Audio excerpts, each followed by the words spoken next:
Olá, boa noite. Começa agora o Jornal da Justiça desta quarta-feira, 5 de outubro. O Supremo Tribunal Federal presta homenagens à Constituição Brasileira, que completa hoje 34 anos de promulgação. Em sessão plenária, a presidente, ministra Rosa Weber, lembrou o processo participativo e plural da elaboração do texto e afirmou que a chamada Constituição Cidadã é reverenciada cotidianamente pela Corte no desempenho de suas atividades. Esse é um dos destaques da edição de hoje e você vai ver também. STF lança selo postal comemorativo para marcar os 34 anos da Constituição Federal. Plenário do Supremo julga ação que discute a obtenção de dados de provedores de internet no exterior. E ainda, Tribunal de Justiça do Rio Grande do Sul celebra resultados no ranking da transparência do CNJ.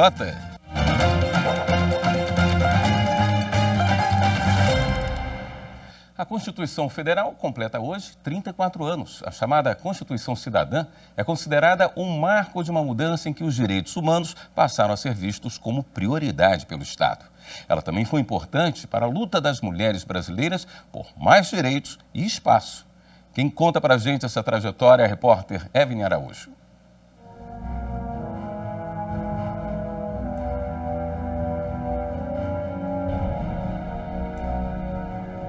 Para nós mulheres, o exercício pleno da cidadania significa, sim, o direito à representação, à voz e à vez na vida pública, mas implica ao mesmo tempo a dignidade na vida cotidiana que a lei pode inspirar e deve assegurar.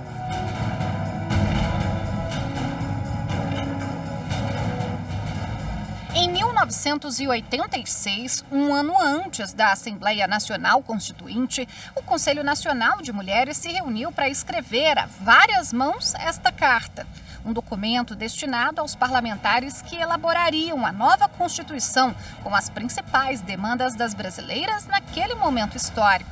Nós convidamos para fazer a entrega uma sufragista, ainda viva, a doutora Carmen Portinho, que entregou, então, a carta, e eu acho que o simbolismo desse gesto foi muito bonito, né? Porque mostrou que desde a luta pelo direito ao voto, na qual ela tinha participado no início do século, né? Até a luta pela igualdade de direitos, o caminho era um só, né? Então foi muito bonita essa cerimônia, e a partir daí, então, nós começamos o trabalho dentro do Congresso Nacional, e esse trabalho é que ficou conhecido como Lobby do Batom.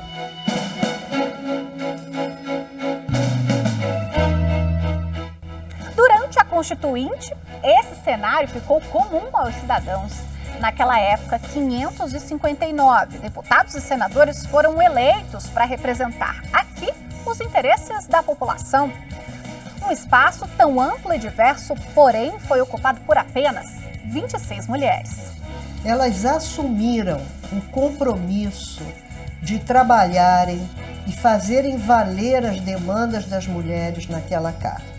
E isso, por isso que eu digo que eu acho que é inédito, passando muitas vezes por cima da orientação do seu próprio partido político. Foi uma verdadeira bancada feminina. O chamado Lobby do Batom representava apenas 5% de todos os parlamentares eleitos. O termo, que muitas vezes era falado em tom de preconceito, incomodava as deputadas constituintes, mas agia como combustível para a luta delas. Você imagina você, né, num processo e aquela pergunta de Miss, qual o seu perfume? Nós pensávamos assim, ou nós nos reunimos e mostramos a nossa força, ou então nós vamos, né, assim, ninguém vai falar na gente do que nós viemos fazer, do que nós estamos representando, porque ali nós não estávamos representando apenas as mulheres, nós estávamos representando o Brasil, uma nova Constituição. Os direitos femininos consolidados ao longo desses 34 anos foram germinados na Assembleia Constituinte. Queremos proclamar a nossa abolição. Não é ódio, nem rancor, apenas um grito de liberdade. A presença feminina na Constituinte de 88 foi fundamental. Fundamental para que temas do interesse das mulheres, garantias e direitos há muito defendido pelo movimento feminista pudessem ser inscritos na nossa Constituição, como a licença maternidade de 120 dias. É uma luta do dia a dia e as conquistas que obtivemos até hoje, seja na Constituinte, seja depois dela, como a Lei Maria da Penha, que protege mulheres vítimas da violência machista, são frutos desta luta. Hoje, a bancada feminina no Congresso Nacional conta com 94 parlamentares no exercício do mandato, 77 na Câmara e 17 no Senado. Um número ainda baixo, 12% de representatividade. Nós temos ainda uma ferida a curar sobre a participação feminina na sociedade brasileira. As mulheres são, por uma perversidade discriminatória, uma das grandes maiorias minorizadas pelo discurso e pela prática. Mas eu entendo que essa Constituição tem o desenho para que essa arquitetura discriminatória seja superada. Em 34 anos, as mulheres passaram a ocupar cadeiras nos 3 poderes. Uma presidente da República na história, ministras nos tribunais superiores. Hoje, são 6 no TST, 1 no TSE, 6 no STJ, onde a presidente é a ministra Maria Tereza de Assis Moura. No Supremo Tribunal Federal, o comando é feminino, com a ministra Rosa Weber. A ministra Carmen Lúcia, também do STF, já esteve à frente da Corte em 2018. Nós temos um débito social ainda grande. O judiciário é um poder que ainda vê prevalecer a presença do homem, a despeito também de a Ordem dos Advogados do Brasil contar com a maior parte, são mais de 50% de mulheres advogadas. Nas primeiras instâncias em que se ingressa por concurso público, as mulheres hoje são em igualdade ou em maioria dos aprovados, mas nos cargos superiores, nos tribunais superiores, em que atua também uma arena política, se tem um número muito menor de mulheres. Eu tenho assim, muito orgulho, né, de ter meu nome na Constituição. Eu me sinto assim uma parteira, né, da Constituição. E é como uma criança que passou pelas minhas mãos e que o meu maior sonho é que ela seja cumprida mesmo.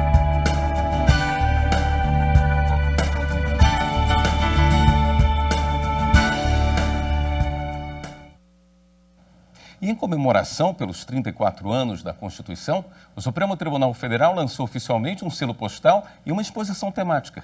Na abertura da sessão plenária desta quarta-feira, ministros da Corte e integrantes da comunidade jurídica prestaram homenagens. A aniversariante do dia ganhou um selo e um carimbo em comemoração aos 34 anos. Colaboradores e servidores do Supremo produziram a arte que tem como referência a Estátua da Justiça, símbolo que identifica o STF, em parceria com os Correios. A presidente da Corte, ministra Rosa Weber, destacou que o selo é uma importante manifestação das comunicações em tempos de tecnologia. O selo, enquanto importante manifestação das comunicações em nossa sociedade, na época em que os e-mails, os tweets, as redes sociais, os WhatsApp e celulares não faziam parte do nosso dia a dia, visa a expressar o quão significativo e relevante é para nós comemorarmos formalmente cada aniversário da nossa Constituição. Em tempos marcados por constantes avanços tecnológicos e inovações, faz-se imperioso reafirmarmos nossas tradições. Meus agradecimentos a empresas de Correios e Telégrafos pela parceria nesta iniciativa. A diretora dos Correios, Mércia Pedreira, entregou um álbum com a cópia do selo aos ministros, ao Procurador-Geral da República e ao presidente do Conselho Federal da Ordem dos Advogados do Brasil. As homenagens também estão em vários espaços do Supremo. As telas mostram declarações dos ministros sobre a Constituição. No museu, registros dos artigos e fotos de quem participou do projeto. No espaço cultural, um passeio para conhecer parte dessa história, estampada nos painéis. A Assembleia Constituinte, instalada em 1987, criou o texto após o término do regime militar e em meio ao processo de redemocratização. Conhecida como Constituição Cidadã, a Constituição de 1988 foi a 7ª a ter vigência no Brasil. Foi esta carta que estabeleceu a dignidade da pessoa humana, a fundamento da República, além de direitos e garantias individuais. O deputado federal Ulisses Guimarães foi o responsável pelos trabalhos. Ocupou o cargo de presidente da Assembleia Nacional Constituinte. Declaro promulgada o documento da liberdade, da dignidade, da democracia, da justiça social do Brasil. Entre algumas inovações do texto constitucional, o retorno do voto direto para o cargo de presidente da República, a previsão de racismo como crime inafiançável, fim da censura dos meios de comunicação, liberdade de expressão, proteção ao meio ambiente, proteção especial às crianças e adolescentes, direitos à população indígena, entre outras conquistas.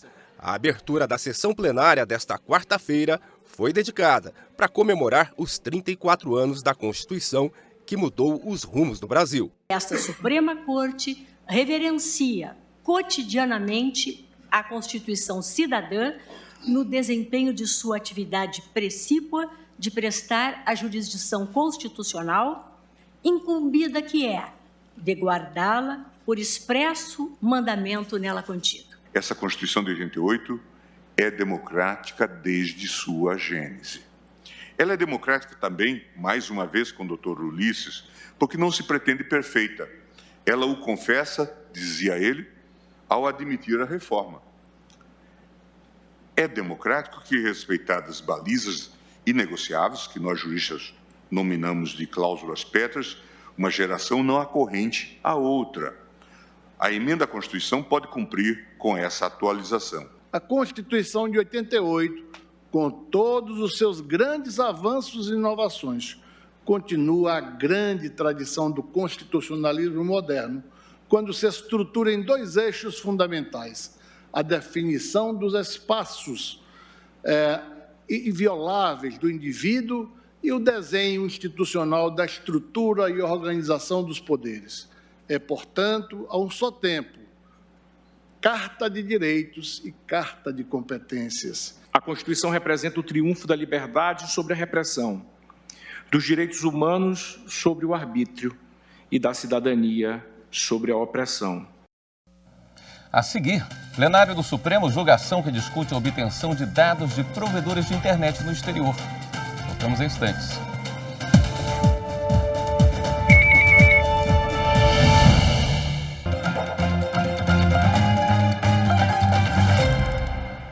O plenário do Supremo Tribunal Federal retomou o julgamento da ação que discute a obtenção de dados de provedores de internet no exterior. A repórter Marta Ferreira acompanhou a sessão e tem mais informações sobre esse julgamento. Boa noite, Marta. Boa noite, William. Boa noite a todos. Por conta da sessão em homenagem ao aniversário de 34 anos da Constituição Federal, a sessão jurisdicional foi mais curta. Na retomada do julgamento dessa ação, que trata de um acordo entre Brasil e Estados Unidos para o compartilhamento de dados, o ministro Nunes Marques apresentou o voto dele. Na preliminar, ele não conheceu da ação por entender que a CESPRO, autora do processo, não tem legitimidade para propor esse tipo de ação. No mérito, ele acompanhou o voto do relator, o ministro Gilmar Mendes, que votou pela possibilidade de autoridades nacionais solicitarem dados a empresas provedoras de internet com sede no exterior. Depois do voto do ministro Nunes Marques, o ministro Alexandre de Moraes pediu vista e o julgamento foi suspenso. William. Obrigado, Marta. Em plenário virtual, os ministros mantiveram uma lei estadual do Rio Grande do Sul que prevê a isenção do IPVA para automóveis por meio do leasing para taxistas. A modalidade de contrato associa aluguel e venda-prestação. A ação foi proposta pelo governo do estado do Rio Grande do Sul.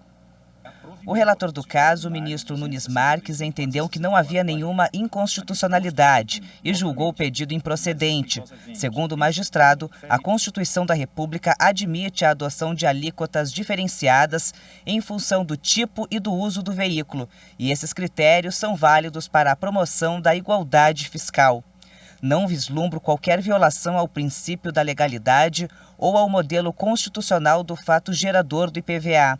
A concessão da isenção, na forma como posta, não implica tributação de fato diverso da propriedade de veículo automotor. A mera consideração do arrendamento mercantil na fórmula isentiva não tem o condão de transfigurar o fato gerador. Ele permanece consistindo na propriedade do veículo pela instituição arrendante. Segundo o ministro, a isenção do IPVA nesse caso leva em consideração a utilização dada ao bem arrendado, concretizando o princípio da igualdade aos permissionários de táxis que necessitam de financiamento para adquirirem carro na prestação do serviço. Também em sessão virtual, a segunda turma do STF, por maioria de votos, considerou válida a apreensão de drogas em um galpão no porto de Itaguaí, no Rio de Janeiro, sem mandado de busca e apreensão.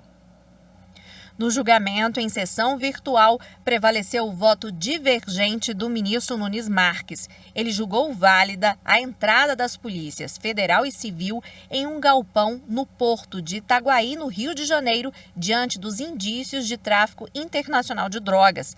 Nunes Marques explicou que a suspeita de crime dispensa a necessidade de mandado judicial, conforme tese fixada pelo Supremo, de que é lícita a entrada forçada em propriedade privada diante de situações de flagrante delito.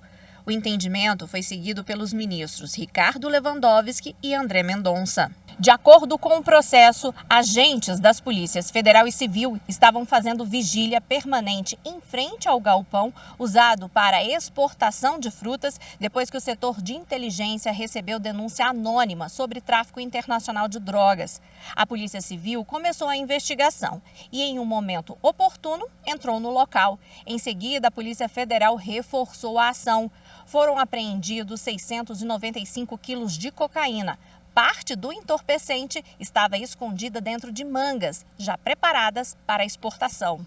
A legalidade da ação policial começou a ser julgada no STF em agosto. O relator, ministro Edson Fachin, em decisão monocrática, havia negado seguimento ao recurso ajuizado pelo Ministério Público contra a decisão do Tribunal Regional Federal do Rio de Janeiro, que considerou a apreensão de drogas ilegal.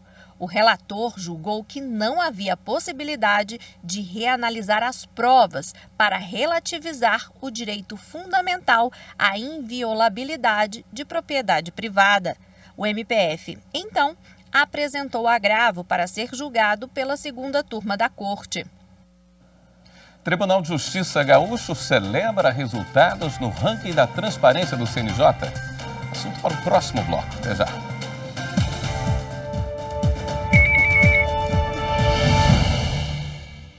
A história das urnas eletrônicas se confunde com a própria história da Justiça Eleitoral, tendo em vista que a previsão da criação das urnas já se dava no Código Eleitoral de 1932. E as urnas foram efetivamente desenvolvidas em 1996 num projeto que contou com a participação de importantes segmentos da sociedade brasileira, inclusive de oficiais das Forças Armadas. E o resultado desse projeto foi um equipamento moderno, com mais de 30 camadas de proteção e que é capaz, portanto, de garantir a certeza e o sigilo do voto do eleitor brasileiro.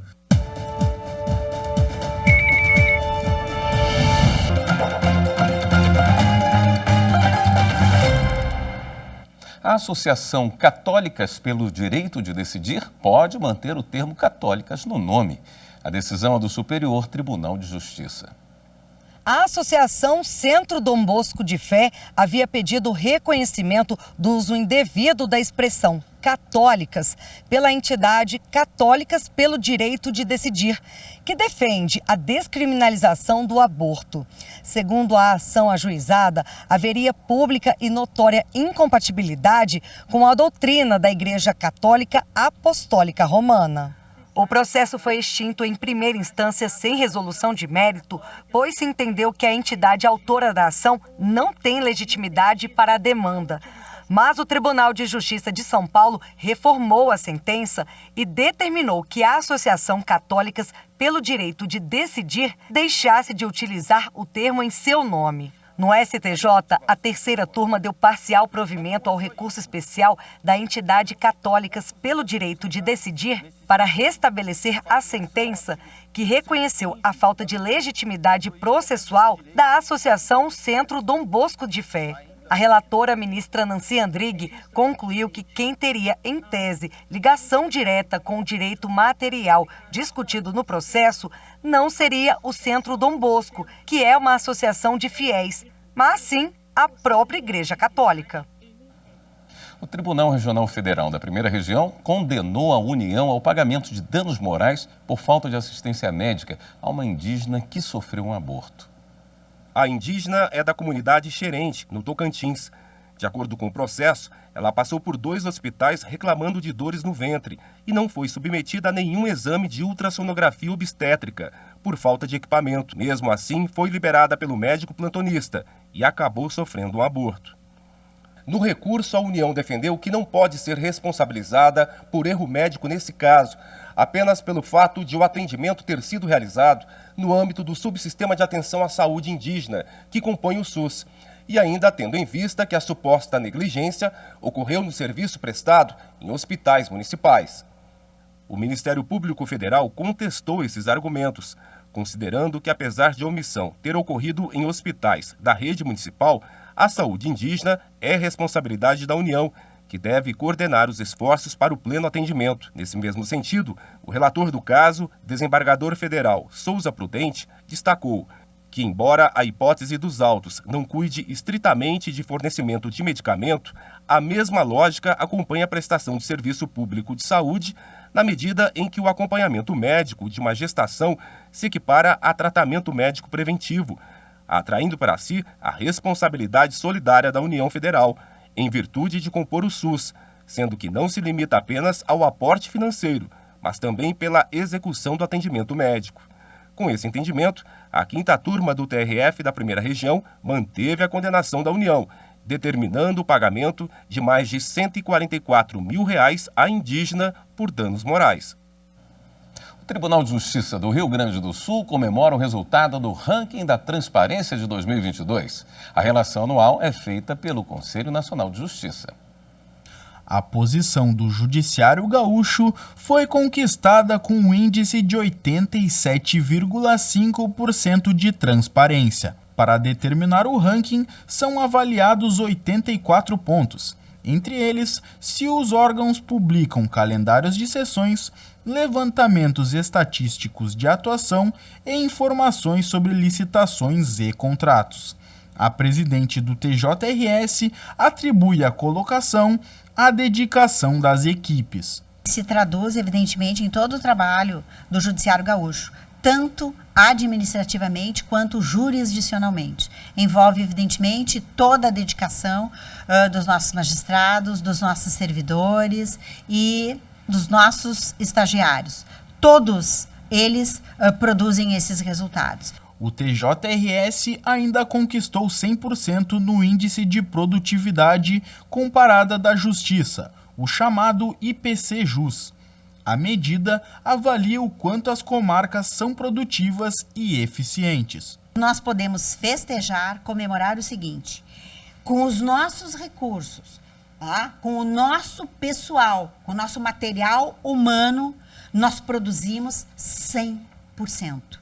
Isso é um resultado maravilhoso. Esses índices, evidentemente, são variáveis e depende de estatística, mas, na verdade, 100%. Nesse país inteiro, só 6 tribunais alcançaram este percentual.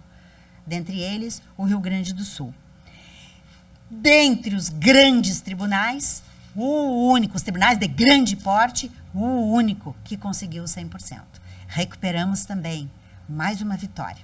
Outros índices também foram positivos para a Justiça Gaúcha. Por instância, o TJRS atingiu 100% no primeiro grau de jurisdição e 70% no segundo grau.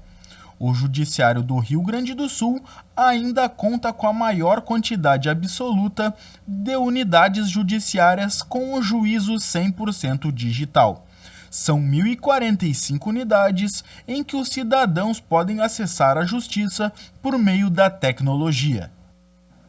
O Jornal da Justiça fica por aqui. Obrigado pela sua companhia. Uma boa noite. Até amanhã.